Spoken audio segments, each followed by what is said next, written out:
On va pas interdire les plans à trois, on va pas interdire l'infidélité, on va pas interdire le polyamour. Le bruit et la fureur. Rien à foutre. Nique ta mère. Madame Pécresse, c'est Madame 20h02. À 20h02, elle appellera à voter pour Emmanuel Macron. Silicon Valley en Seine-Saint-Denis, c'est plutôt la Silicon voilée, non? Je suis la seule à pouvoir battre Emmanuel Macron. Au revoir.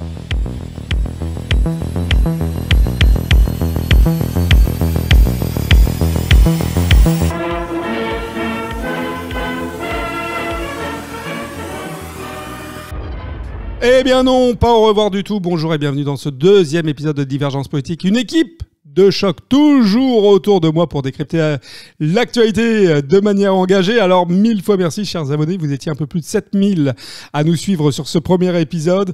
Avant de débuter cette émission, c'est important pour moi de vous rappeler que nous allons vous présenter dans les semaines à venir le projet collaboratif qui est autour de la plateforme Divergence Politique. Et pour ça, nous avons dès aujourd'hui besoin de vous, besoin de votre soutien. Suivez-nous, s'il vous plaît, sur Telegram, sur YouTube, sur Spotify. Et encore plus important que tout, regardez comment vous pouvez nous permettre de continuer de nous améliorer, notamment sur la partie technique et la partie son, grâce aux liens Patreon et Tipeee qui sont en description de cette vidéo. C'est vraiment très important. Et en plus, petite cerise sur le gâteau, ça vous permet d'accéder au contenu exclusif abonné. Un peu plus de 40 minutes de plaisir avec notre équipe de choc et nos invités. Donc voilà, abonnez-vous et suivez-nous. Et puis, j'ai un petit message pour vous, chers abonnés. Si vous écoutez ce message, vous êtes la résistance. Eh bien voilà, on y est avec notre petit son habituel désormais. En parlant de résistants, Xavier Moreau, Fabrice Sorlin, Thomas Tomasovic et notre invité aujourd'hui Thierry Mariani. Bonjour messieurs, comment allez-vous? Bonjour Alexis, ça va. Eh ben, si tout le monde va bien, Thierry, je suis désolé. Tout seigneur, tout honneur, on va commencer avec la question qui fâche. J'ai lu, Thierry, un article cette semaine dans Libération qui indiquait que tu n'as pas été reconduit par Jordan Bardella à la Commission des Affaires étrangères. Alors, est-ce que c'est vrai? Est-ce que c'est vrai? Oui, puisque c'est facile à vérifier. Je suis plus dans cette commission. Alors, où je suis d'abord? Je suis à la Commission Commerce International, c'est-à-dire celle qui chapeaute tous les traités de libre-échange commerciaux, entre autres. Je suis le coordinateur pour le groupe, donc c'est un poste aussi très intéressant. Et à la place de la Commission des Affaires étrangères, j'ai la Commission développement. En clair, c'est l'Afrique. Toute l'aide de l'Union européenne. Pourquoi je suis plus à la Commission Affaires étrangères? On m'a fait comprendre que j'étais pas dans l'opinion dominante, on va dire, au Rassemblement national sur la question concernant la Russie. D'accord, t'es pas mainstream, c'est ça? Comment? Tu n'es pas mainstream ou tu n'es pas LCI compatible? Voilà, je pense que c'est ça parce que j'ai appris cette nouvelle que je n'étais plus dans cette commission par un SMS. Bon, des fois tu croises les gens dans les couloirs, ça a été souvent le cas, mais bon, visiblement chacun devait être trop occupé pour m'en parler. Et donc j'ai appris ça par un SMS. Après, je prends ça avec le sourire. L'important, soyons clairs quand même, c'est d'être au Parlement européen. Et puis, vous savez, les journalistes, quand ils veulent une opinion qui soit pas exactement l'opinion que tout le monde répète, n'importe comment, ils ont mon téléphone. Donc, comme j'ai dit à certains, c'est finalement pas plus mal, parce que au moins, quand je prendrai la parole sur cette question, on pourra pas dire que c'est la position officielle du Rassemblement national. Et donc, du coup, je pense que je vais être beaucoup moins réservé que je l'étais par politesse jusqu'à présent. Thierry, le Pavel Durov, finalement, de la libre expression en politique. Xavier, Fabrice, Thomas, vous voulez rebondir sur la question? Ce que je constate, moi, c'est qu'on est exactement dans la situation inverse de l'Allemagne, c'est-à-dire que avec les élections en Saxe et en Thuringe, on a vu apparaître un véritable parti de la paix, donc qui est pour arrêter la guerre contre la Russie, c'est-à-dire l'AfD qui l'emporte en Thuringe et qui est deuxième extrêmement proche en Saxe. Et puis il y a Sarah Wagenknecht qui est elle aussi qui a dépassé son ancien parti Die Linke, qui est aussi dans une position d'approche pacifique. Donc en fait, ça veut dire qu'on est en France, en fait, il n'y a pas d'opposition. En tout cas, sur la question ukrainienne, il s'agit quand même de la paix et de la guerre, il n'y a pas d'opposition. Ça, c'est quand même bien triste. Alors, je pense, Xavier, qu'il y a une opposition qui est les Français. Parce qu'en réalité, quand on leur pose la question, la plupart sont contre, et surtout quand ils voient la note qu'on a déjà payée et qu'on va devoir payer. Mais il y a une opinion dominante mainstream qui fait que, il y a un discours à tenir. Bon. Et tout à fait. Sur le fait que les Français sont pas d'accord, j'ai beaucoup aimé. J'en ai parlé d'ailleurs. La Lorraine avant la. La Lorraine avant l'Ukraine. J'ai vu ton excellent bulletin ce matin en me levant, Xavier. Félicitations. Allez, on passe au premier thème donc de cette émission, le PS, retour vers le futur. Bernard Cazeneuve, François Hollande, Ségolène Royal, à l'exception de Dominique Strauss-Kahn et Manuel Valls, tous les ténors de la gauche sortent du cimetière aux éléphants. Habilement d'ailleurs, car petit à petit, ils sont en train de mettre de côté les insoumis et reprendre la gouvernance du nouveau Front populaire. Alors, Thierry, Xavier, Thomas, Fabrice, doit-on croire au grand retour des socialos et est-ce finalement inquiétant en vue de l'échéance de 2027? Déjà, je te rappelle que Emmanuel Macron est un ancien ministre socialiste. Absolument. Il a fait sa carrière au PS. Donc en soi, qui fait appel à des socialistes, c'est pas étonnant. Ce qui est étonnant, en revanche, c'est de prendre des gens qui ont été qui sont à l'origine, en fait, de la situation économique catastrophique dans laquelle se trouve la France. Donc ça, c'est quelque chose qui est assez étonnant, mais en même temps, maintenant, ce qu'on attend, c'est le défaut de paiement sur la dette. Et j'aime autant que ce soit des socialistes aux commandes, au moins ils seront obligés d'assumer la politique qu'ils mènent depuis 50 ans. Thierry? Oui, non, j'ai aucune peur du retour des socialistes. Aujourd'hui, c'est eux qui ont le plus progressé en pourcentage à l'Assemblée nationale, puisqu'ils ont quasiment doublé, mais ils sont toujours la 5e, je crois, formation ou 6e formation au Parlement européen. D'autre part, ils ont un secrétaire général, Monsieur Faure. Le moins qu'on puisse dire, c'est qu'il n'est pas charismatique. Je pense que la moitié des Français ne doivent même pas savoir qui c'est. Et puis aujourd'hui, on le voit bien, en réalité, ils sont tétanisés et dans la main de la France insoumise. Pourquoi ils suivent aveuglément Monsieur Mélenchon et la France insoumise? Parce que les 3/4 doivent leur élection au fait qu'ils ont été le candidat unique de la gauche et de l'extrême gauche. Donc non, je pense pas. C'est effectivement, comme l'a rappelé Xavier, pour Monsieur Macron, un retour à ses premières amours. Mais voilà, ça va pas plus loin, à mon avis. Non, mais moi je crois que effectivement, si ces vieux dinosaures sont en train d'essayer de retrouver une place au sein du système, en tout cas leurs idées, c'est leurs idées qui sont au pouvoir aujourd'hui. Faut pas oublier quand même, voilà, comme l'a rappelé très justement Xavier, que Macron a été le ministre de l'économie de Hollande, donc socialiste, et aujourd'hui en fait d'imaginer que Hollande a essayé de revenir avec tous ses petits copains, c'est pas un souci. De toute façon, c'est toujours les mêmes idées.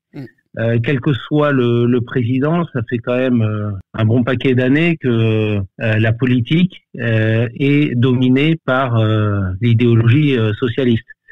Voilà, donc leur idée est déjà au pouvoir. En revanche, en ce qui concerne l'échéance 2027, personnellement, j'aurais du mal quand même à penser qu'un Hollande, une Ségolène Royal ou pourquoi pas même un Manuel Valls puisse se refaire une place à l'Élysée, quoi. Je crois que alors, pour le coup, ils sont archi cramés. François Hollande n'y pense pas consrasant, puisqu'il a annoncé, cette semaine qu'il serait potentiellement candidat. C'est complètement lunaire. Moi, j'ai cru que c'était le Gorafi, et puis après, je me suis rendu compte que je regardais le Parisien, donc j'ai du mal à me réveiller. Thomas, pardon. Non, je voulais dire, par rapport à, j'ai mis des affiches des avis de recherche, moi, dans les rues par rapport à Manuel Valls, parce que c'est quand même assez étonnant. Beaucoup de ministres sont partis, on n'a pas vraiment entendu parler de lui. Alors qu'habituellement, bon, il va faire le tour du moindre boulot qui existe, peut-être. Ouais, mais il a pris une déculottée en France, en Espagne, il a essayé de revenir en France, il s'est repris une déculottée, ça fait quand même beaucoup, là, coup sur coup. Je pense vu son optimisme, moi, ça m'étonnerait pas qu'il essaye de récupérer quelque chose dans n'importe quel parti qui existe. Mais après, bon, Macron a quand même extrêmement bien joué là-dessus aussi, quand on regarde bien, avec toute la situation, comme le PS qui, comme on l'attendait par ailleurs, sort du nouveau Front populaire qui n'a que de front et de populaire que de nom. Et encore, je suis gentil là-dessus. Vu les cas qu'on a entendus, des 9 000 € par mois pour la pseudo nouvelle Premier ministre que personne n'a entendu, hormis sur les plateaux télé. Bon, après, c'est quelque chose d'assez habituel, disons, avec eux. Mais oui, je pense pas que ça va changer grand-chose. Mais le PS a bien profité, comme l'a annoncé Thierry, du NFP. Et c'était quelque chose qu'il fallait s'attendre dans tous les cas. Il n'y a rien de surprenant. Et le Retour vers le futur, j'attends de voir le deuxième film. Après, Alexis, je pense qu'il y a une personne qu'il faut suivre au PS. Souvenez-vous de ce nom. C'est pas du tout un éléphant, mais je pense qu'il faut avoir un œil sur Carole Delga parce que elle est coprésidente de l'Association des régions de France. Elle est très populaire en grande région du Sud-Ouest, Occitanie, Midi-Pyrénées. Voilà, faites attention parce que des fois, vous savez, on avait vu débouler Ségolène Royal un an avant. Je pense que s'il y en a une où il faut quand même garder un œil au PS, c'est certainement pas Valls, c'est certainement pas les noms qu'on a cités, mais c'est Carole Delga. Ah bah voilà. Ok, à suivre. Donc, on va garder ce nom en tête. Et puis, on revient dans un an vers toi. On refera un podcast pour dire si ton pronostic est bon. Mais tu as toujours des très bons pronostics en politique. Donc, voilà. Allez, on passe au thème numéro 2. Les Patriotes descendent dans la rue ce samedi. Donc, les Patriotes de Florian Philippot appelaient à descendre dans la rue pour demander la destitution du président Macron. Alors, finalement, ni Zemmour, ni Bardella, ni Dupont-Aignan ou encore Asselineau n'ont souhaité s'associer à cette démarche. Ma question, messieurs, c'est est-ce qu'une union des droites contre un ennemi commun est-il réellement inconcevable et finalement, comment on fait dans ce cas-là pour gagner les prochaines présidentielles dans ces conditions ? Moi, je crois que déjà, il y a 2 points importants là-dedans. Le premier, c'est que si on veut faire une union des droites, soyons quand même un petit peu logique, l'union des droites doit se faire autour du parti dominant de droite, ou en tout cas qui placé à droite, c'est-à-dire je sais ce que tu vas dire déjà, Xavier. Mais en tout cas, s'il y a une union qui doit se faire, elle se fera autour du RN. Elle ne peut pas se faire autour d'un parti comme celui des Patriotes. Puisque le Parti des Patriotes ne représente, en termes d'électeurs, représente rien. Ça, c'est le premier point. Le deuxième point, je crois aussi que, pour le coup, le Parti des Patriotes, comme il a rien à perdre, il a vraiment un discours disruptif par rapport à la droite. Ce que je veux dire par là, c'est que depuis la séquence Covid, Philippot et les Patriotes ont quand même un bon discours. Ils ont eu un bon discours au moment de l'épisode Covid. Ils en ont un bon aujourd'hui sur la guerre en Ukraine. Et je crois que ça fait peur aux autres partis dits de droite ou souverainistes. Et aucun d'eux ne veut s'associer au Parti des Patriotes, justement parce que c'est le seul parti aujourd'hui, ou micro-parti, qui a un discours qui ne va pas dans le sens, comme tu l'as dit tout à l'heure, qui n'est pas LCI. Moi, je te rejoins, je te rejoins et je renvoie la parole sur Thierry. Thierry, je suis désolé, ça est je vais te vexer peut-être un petit peu concernant ton parti Rassemblement National, mais sincèrement, aujourd'hui, le discours de Philippot, alors malheureusement, il se concrétise pas dans les votes, dans les urnes, mais le discours de Philippot est clairement le plus cohérent, Thierry. D'abord, le sujet d'actualité, c'est la manifestation, entre guillemets, pour la destitution de Macron. Comme tu l'as dit, personne dans des autres mouvements y participe, pour une raison très simple. C'est que on sait très bien que ça n'a aucune chance d'aboutir. Il faut, je sais plus combien, 75% des sénateurs et des députés, enfin bref, ça n'a aucune chance. Donc franchement, je pense qu'il faut arrêter de se moquer des gens et de leur faire croire que s'ils donnent 50 € à un mouvement et ils viennent participer à une manifestation, ça va changer le sort de la France. C'est pour moi, pardonne-moi, mais de l'agitation pour faire parler de soi, mais sans aucune... Comment ? C'est une action médiatique, on est d'accord. Oui, qui sera très peu reprise par les médias parce que je pense qu'il n'y aura pas grand monde. Mais bon, voilà, ça n'a aucune chance de marcher et donc c'est logique, à mon avis, que tous les gens que tu as cités n'y participent pas. Ensuite, Philippot tient sur des points, des positions courageuses que par moment je peux partager. Mais je pense qu'il y a trop d'excès, trop de caricatures et comme Fabrice l'a dit au début, je crois, de cette question, n'importe comment, si on veut gagner, il y a une alliance autour du parti dominant. Voilà, dominant, j'aime pas tellement ce mot. Le parti qui est aujourd'hui, on va dire, dans cette mouvance le plus structuré, le plus nombreux et qui a le plus d'écho. Et c'est le Rassemblement national. Même si moi je suis pas toujours d'accord avec toutes les positions, ça reste quand même le parti qui est dans lequel les Français se reconnaissent le plus. Et même sur la question de l'Ukraine, regardez les positions de Marine Le Pen. Marine Le Pen a des positions certes beaucoup moins tranchée que Philippot, mais qu'est-ce qu'elle dit? Elle dit, un, qu'il faut arrêter cette guerre, deux, qu'il faut surtout arrêter de livrer des armes, et en particulier aucune arme qui pourrait frapper le sol russe. Et donc, elle a une position équilibrée. Voilà. On sait très bien que si on veut être élu président de la République, il y a des moments où il faut avoir des positions équilibrées, donc on a peut-être moins de liberté de parole que quand on n'a aucune chance. Xavier, je subodore que effectivement le rebond avec l'Ukraine va te motiver à prendre la parole. Non, mais pas seulement. Enfin, je pense que moi, il y a un immense parti de centre-gauche en France, et dont le Rassemblement national fait partie. Puisque finalement, alors oui, il est un peu moins pro-Ukraine que les autres. En tout cas, je parle pas de Jordan Bardella qui lui est en transe dès qu'il voit arriver Zelensky sur un écran au Parlement européen. Mais Marine Le Pen est plus modérée que peut l'être par exemple un Glucksmann. Mais globalement, elle s'aligne sur des positions de politique étrangère. Il est plus question de sortir de l'Union européenne. Il est plus question de sortir de l'euro. Alors c'est ce qui tue l'économie française, et de toute manière tout ça c'est de l'agitation autour, et on ne parle pas du vrai problème qui est le défaut de paiement. Il n'y a plus d'argent, donc avec tout ce système politique qui est basé sur la rente et sur la distribution de la rente va s'effondrer. Fini les clientèles, fini tout ce qui constitue en fait l'âme même du système. Donc à la limite, j'ai du mal en fait à me passionner pour la vie politique française. Autant je trouve hyper intéressant ce qui se passe en Allemagne, aux États-Unis. Là, on a vécu une séquence avec quand Kennedy Jr. a rejoint Donald Trump, Tutsi Gabbard. Ça, c'est passionnant en politique intérieure. L'Allemagne, je viens d'en parler. En France, c'est d'un ennui.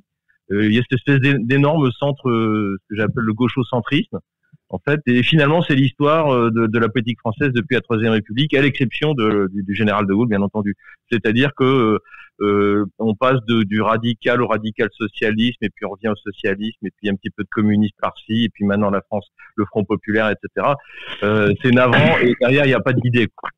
Thomas, au niveau de la manifestation, à proprement parler, bon, c'est pas la première, et c'est vrai qu'il n'y a pas énormément de personnes qui rejoignent, comme vous l'avez évoqué, parce qu'en fait, il n'y a pas vraiment d'utilité. Et d'ailleurs, ça se ressent forcément dans les votes, que ce soit d'ailleurs pas forcément que le parti des Patriotes, mais je pense qu'il y a aussi un problème d'ego pour certains, même si, bon, là, pas pour cette manifestation, mais de manière générale, pour s'unir, il faut déjà qu'on puisse s'entendre. Et on l'a déjà vu avec les deux, disons, avec Zemmour, avec le parti de Zemmour, et avec le parti du Rassemblement national, que déjà, il y a eu de sacrés problèmes au moment où il fallait justement s'allier le plus possible. Et quand on voit les votes et les pourcentages au second tour, ça aurait pu faire vraiment une grosse différence, même au premier tour plutôt, des législatives, des dernières législatives. Donc c'est triste, mais bon, c'est la politique, c'est comme ça. Et on verra ça par la suite. Bon, moi je suis content qu'il y ait de ce type de manifestation quand même, parce qu'il faut quand même montrer un certain ras-le-bol. Mais je suis plutôt étonné d'ailleurs que ça vient de la droite, ce type de manifestation, que de la gauche qui se plaint déjà depuis le nouveau Premier ministre qui a été alors les insoumis seront aussi dans la rue, de leur côté. Oui, bon, c'était pas aussi immédiat, mais oui. Mais de toute manière, Philippot se revendique pas de droite. Désolé. Absolument. Thierry, c'est finalement qu'une question d'ego, tout ça? Il y a beaucoup de passé entre des personnes qui se sont, j'allais dire, copieusement engueulées. Non, après, je crois qu'il y a Marine Le Pen peut gagner désormais, je pense, les élections présidentielles. Et donc, forcément, par moment, adopte des positions plus lisses. Je pourrais en discuter avec elle. Je sais qu'elle n'a pas changé, elle, de conviction. Et d'autres sont beaucoup plus libres. Zemmour et son parti Reconquête, sans aucune méchanceté. J'adore Zemmour, ce qu'il écrit quand il était chroniqueur et ce qu'il écrivait. Mais le parti est mort. Ils n'ont plus de parlementaires aujourd'hui. Stéphane Ravier, qui était leur seul sénateur, a quitté. Et il faut savoir qu'au Parlement européen, ils ont été 5 élus. Il y en a désormais 4 dans un groupe et qui ont quitté Reconquête, avec Marion Maréchal, Nicolas Bay et Trochu, j'oublie le dernier. Et en réalité, il n'y a plus qu'un seul député qui est dans le groupe avec l'AfD. Donc il n'y a même plus de parlementaires. Et je le vois à Paris, Reconquête, c'est fini. Voilà. Bon, alors pour Reconquête, c'est fini. On verra un peu plus tard pour cette fameuse union des droites nationalistes, souverainistes, patriotes. En attendant, on passe au troisième thème de cette émission. Éric Ciotti s'émancipe, Édouard Philippe candidat. Donc samedi dernier, Éric Ciotti qui avait lors des législatives franchi le Rubicon, comme tu l'avais fait d'ailleurs Thierry il y a quelques années, en associant son parti aux Républicains, au Rassemblement National, vient de fonder son parti Union des droites pour la République. Tandis que de son côté, Édouard Philippe, lui, vient d'annoncer ce mercredi qu'il sera candidat aux prochaines élections. Alors j'ai envie de dire déjà, est-ce que à l'image de Reconquête et Républicains sont finis, qu'est-ce qu'ils deviennent dans tout ça? Est-ce qu'ils sont écartelés entre deux directions? Font-ils face soit à la soumission ou sont-ils voués à l'implosion? Voilà ma question. Ciotti, ça fait un peu de faute d'honneur pour être honnête ce qui se passe malheureusement. Parce qu'en fait, bon, il a essayé, ça, on peut absolument pas lui dire le contraire, on peut même le remercier là-dessus, d'essayer d'unir les droites. Le problème, c'est que là, il est tout seul dans son coin et ça va être la fin. Les Républicains, c'est sûr qu'ils vont le virer, même si c'est déjà plus ou moins le cas. Disons que la situation a été extrêmement compliquée pour lui.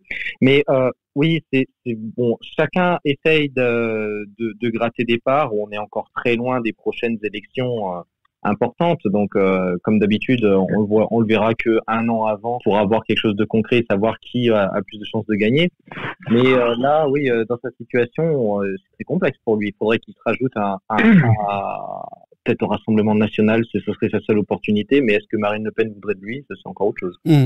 Thierry, c'est ton ancien parti? Oui, mais si tu me permets, ne compare pas à Éric Ciotti pour une raison très simple. Je me permets de te rappeler que dès 2010, alors que j'étais ministre, je donnais une interview à un journal Minute en expliquant qu'un jour ou l'autre, il faudrait discuter avec le Rassemblement national.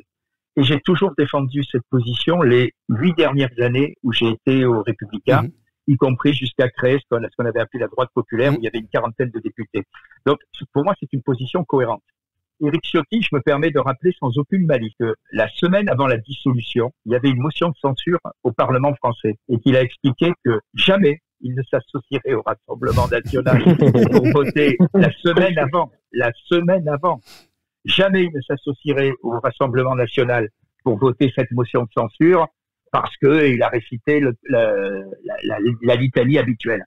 Et puis, comme saint Thomas a trouvé, certains ont trouvé, leur chemin de Damas, visiblement, au Saint-Paul, voilà, pardon, je me mets là.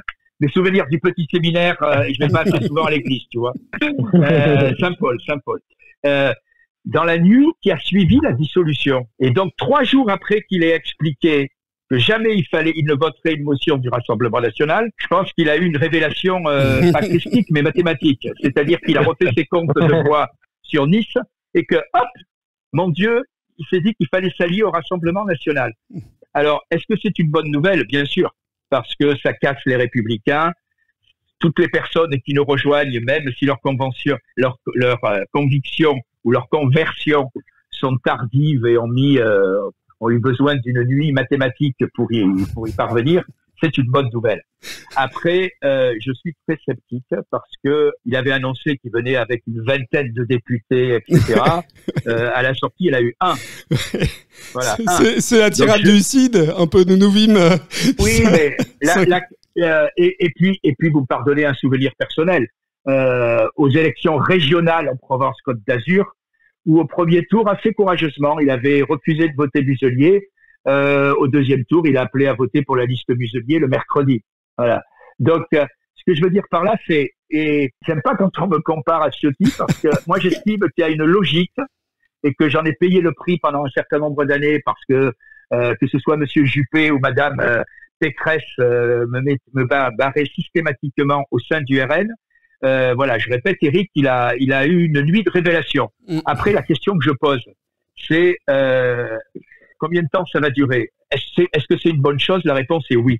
Mais paradoxalement, à l'Assemblée nationale, les Républicains sortent quasiment renforcés parce que du coup, ils auront un groupe qui est totalement homogène, où le débat alliance ou non avec le RN est totalement purgé. Clairement. Et donc aujourd'hui, ils ont une position très claire avec un leader qu'on aime ou qu'on n'aime pas. Moi, je me classe dans la deuxième catégorie. Laurent, qui est Laurent Wauquiez, qui a une stature à défaut d'avoir une popularité. Donc, attention. A-t-il une stature véritablement, Thierry?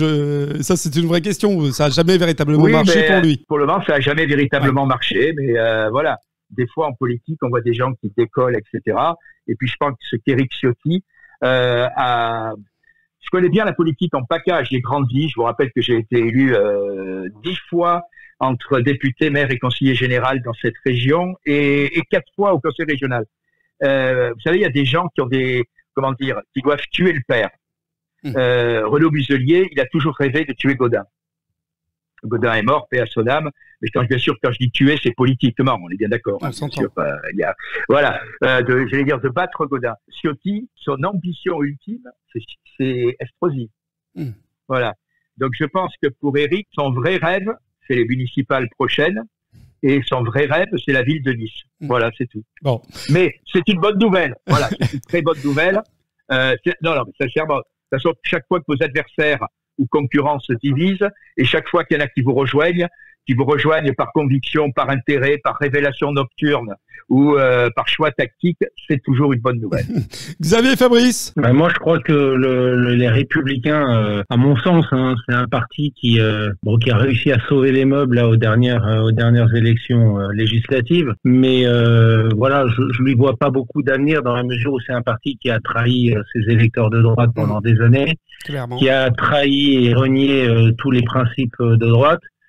Et aujourd'hui, à part quelques bourgeois versaillais qui aiment se la jouer de droite sans prendre trop de risques dans les dîners mondains du samedi soir, je vois pas bien qui est excité à l'idée de voter les Républicains. Alors après, voilà, on peut refaire l'histoire et redire voilà, le RN n'est pas un vrai parti de droite, etc. Mais en tout cas, quand on veut voter à droite aujourd'hui, on vote les RN, on vote pas les Républicains. De toute manière, pour moi, tu parles de trahison, mais les LR ont trahi leur candidat en 2017, François Fillon. Et cette trahison, ils la payent puisqu'aujourd'hui, ils sont devenus un parti annexe, je dirais, de la vie politique, et c'est bien fait pour eux. Après, la question qui se pose, c'est beaucoup disent qu'il y aura de nouveau une dissolution quand ce sera possible, donc dans 10 mois. Et là, ça va encore rebattre les cartes. Qu'est-ce qui restera de tous ces députés si dans un an Macron redissout le Parlement? Et là aussi, il faut voir que il y a eu la politique de Ciotti, elle a quand même donné des résultats, puisque il y a eu d'après ce que j'ai compris, même si je m'intéresse pas beaucoup à la vie politique française, il y a eu des désistements. Donc, qu'est-ce qui va rester des LR s'il y a encore une dissolution et du PS d'ailleurs, hein, dans un an? C'est la question. D'autant plus qu'une grande partie des députés LR, je le rappelle, doivent leur retrait à des désistements de Renaissance, entre autres. C'est vrai. Et donc, non, je pense, de toute façon, pour moi, LR est mort. Après, il va se reconstituer une sorte de parti de centre droit. Est-ce que ce sera autour d'Édouard Philippe, si on peut le classer au centre droit? Est-ce que ce sera autour de Wauquiez? Mais le parti qui avait voulu faire Nicolas Sarkozy en créant les Républicains, terminé. Oui, le projet Sarkozy, effectivement, a volé en éclats. Je suis 1000 fois d'accord avec toi. Et puis, je me permets de rappeler que les LR n'ont pas gagné une élection nationale depuis 2007. C'est la dernière élection gagnée. C'est Sarkozy qui gagne. Et comme je le dis souvent, comme on n'a pas osé passer le Karcher, depuis les LR en ont payé le prix. Et ben voilà. C'était l'ouverture. Je me souviens très bien d'ailleurs, Thierry, que tu avais dit au moment de l'ouverture à gauche de Nicolas Sarkozy, tu as dit qu'il serait peut-être bien de faire aussi une ouverture à droite. Ça me fait rire.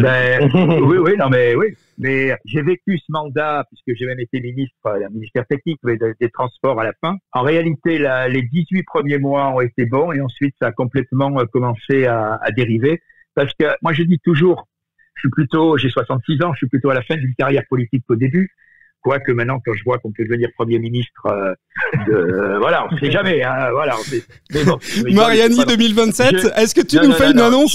Est-ce que si tu veux être candidat au présidentiel, tu nous promets de venir faire l'annonce ici Écoute, je te promets, donc tu peux toujours l'attendre, parce qu'elle ne sera jamais. Non, mais je dis souvent quand je fais des conférences dans les écoles ou dans les facs, la vraie différence en politique, elle est à un moment que beaucoup de gens basculent. La question, c'est pas de gauche à droite, etc. C'est au début, les gens veulent convaincre. Et à un moment, ils veulent plaire.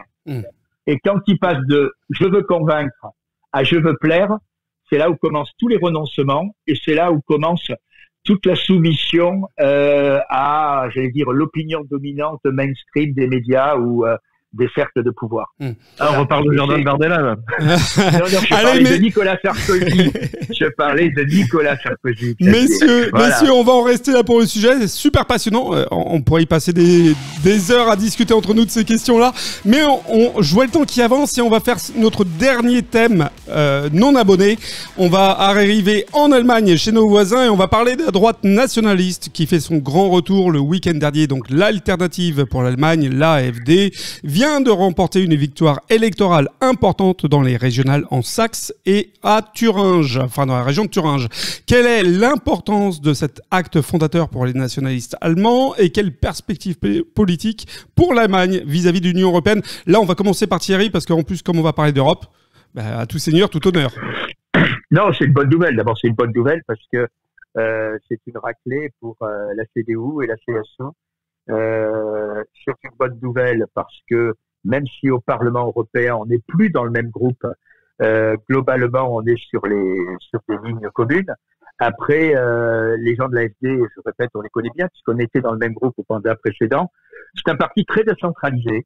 C'est un peu à l'échelle de l'Allemagne, enfin, à l'image de l'Allemagne. Et très souvent, l'AfD de l'est de l'Europe et de l'est de l'Allemagne, est très différente de l'AfD de l'ouest de l'Allemagne.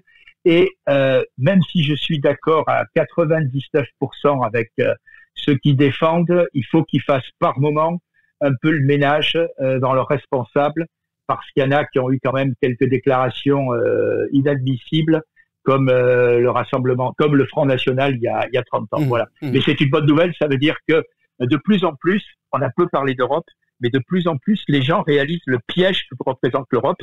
Je rappelle qu'il y a deux pays en Europe qui financent 40%, et en Allemagne, c'est le premier contributeur, c'est 22%. En France, c'est 18%. Et petit à petit, il est bien que les Allemands ou les Français le réalisent, parce que quand on entend tous les délires d'élargissement de l'Union européenne à toute une série de pays et tout, ben ça veut dire en clair qu'on prendra en particulier de l'argent dans la poche des Français, de la poche des Allemands, et ça, les Allemands l'ont compris bien avant les Français. Donc ce résultat de l'AfD est une bonne nouvelle. J'espère simplement qu'ils continueront à se réorganiser et un peu à écarter certains éléments. Ok. Xavier, c'est un sujet qui te passionne, toi, et que tu as beaucoup traité, notamment sur RT. Oui, en fait, ce qui se passe, c'est que moi, je me considère comme nationaliste, c'est-à-dire, alors pas le nationalisme à la Bandera, mais le nationalisme à la Ivan Ilin, qui est le père du nationalisme russe, c'est-à-dire déjà de constater la grandeur de son pays, et ce qui pour un Français ou un Russe n'est pas difficile. On a plus de 1000 ans pour les Français à contempler. Mais après, concrètement, dans la politique, c'est de mettre systématiquement en avant l'intérêt de la France et des Français. Et ça, c'est un discours qui fonctionne. On le voit en Allemagne. La politique, on dit que c'est un parti d'extrême droite, mais qu'est-ce qu'il y a d'extrême à être contre la guerre? Qu'est-ce qu'il y a d'extrême à dire qu'on a besoin d'une énergie pas chère pour que l'outil industriel puisse fonctionner? On a besoin de l'énergie nucléaire parce que c'est une énergie bon marché et propre. Donc tout ça, en fait, on voit très bien que un programme nationaliste peut être défendu et l'emporter s'il est défendu par des gens intelligents. Et je pense que là, je vais de nouveau critiquer le RN, c'est-à-dire que le choix qui a été fait le RNC de suivre l'opinion imposée par les médias, et donc il est passé d'un parti nationaliste. Alors en plus, je suis tout à fait d'accord avec Thierry, une partie du discours compris de Jean-Marie Le Pen, tous ces trucs d'Algérie française, de Deuxième Guerre mondiale, qui étaient complètement déjà décalés il y a 40 ans, donc qui n'ont pas leur place. Mais le fait est que je pense que Jean-Marie Le Pen, lui, était vraiment nationaliste, c'est-à-dire qu'il voulait qu'il y avait mieux pour les Français. Alors peut-être qu'il se trompait, parce que je pense pas que la nostalgie de l'Algérie française soit une bonne chose pour la France, mais globalement, ça prouve qu'avec un discours nationaliste, on peut gagner. Voilà, la radicalité, ça a du bon. Fabrice, en parlant de radical. Non, mais moi je pense que Xavier a dit ce que je voulais dire, c'est que pour moi cette élection devrait être un exemple pour les partis politiques nationalistes au sens français du terme en France. parce que c'est la preuve, à la différence justement, on en parlait tout à l'heure, des républicains qui ont passé tant d'années à renier tous les principes, c'est la preuve qu'on peut gagner en ayant un discours disruptif, un discours qui va à l'encontre de l'idéologie dominante en Europe. Et on n'a pas en fait à mettre notre drapeau dans la poche. Il faut dire ce qu'on est, assumer ce qu'on est. Et comme le disait Thierry tout à l'heure, les gens sont en train de comprendre ce qui se passe. Parce que quand à la fin du mois, en ayant travaillé pendant un mois, vous avez plus de quoi nourrir votre famille au bout de le 20 du mois, ça c'est plus fort que tous les discours de plateau sur BFM TV ou LCI. Le père de famille qui arrive plus à nourrir sa femme et ses enfants alors qu'il travaille, c'est un problème. Et l'énergie très chère que l'Allemagne, que la CDU a imposée aux Allemands, a diminué leur niveau de vie à un point où les Allemands en sont aujourd'hui à se dire j'en ai rien à faire qu'on me traite de nazi, de fasciste, d'homophobe, de tout ce que vous voulez. Je vais voter l'AfD parce que l'AfD est un parti nationaliste et qui va œuvrer pour mon bien à moi. Voilà. Et en France, on en est là. Il faut pas oublier quand même la révolte des Gilets jaunes. C'est des millions de Français, ça. Et elle n'a pas été réglée, cette question-là. Elle a été réglée par la violence, en mutilant des manifestants inutilement, etc. Mais en fait, si on avait aujourd'hui un parti qui assumait ses vraies positions, il ferait un score énorme. Parce que aujourd'hui, la vie est difficile pour les familles, même pour tout le monde en France, au niveau économique. Très clairement. Allez, on est très en retard, on bavarde. Thomas, le mot de la fin pour cette partie libre, avant qu'on fasse sa question, abonné. Thomas ? Alors, oui, pour faire vite par rapport à ce qu'a dit Fabrice, je suis tout à fait d'accord. Et quand on voit en plus l'Allemagne avec la destruction de Nord Stream, que leur économie c'est vraiment devenu catastrophique, Volkswagen envisage déjà de partir du pays, ce qui déjà, après Mercedes, quand même assez problématique. Quand les grands noms allemands partent du pays, on suppose déjà qu'ils vont aller de l'autre côté de l'Atlantique.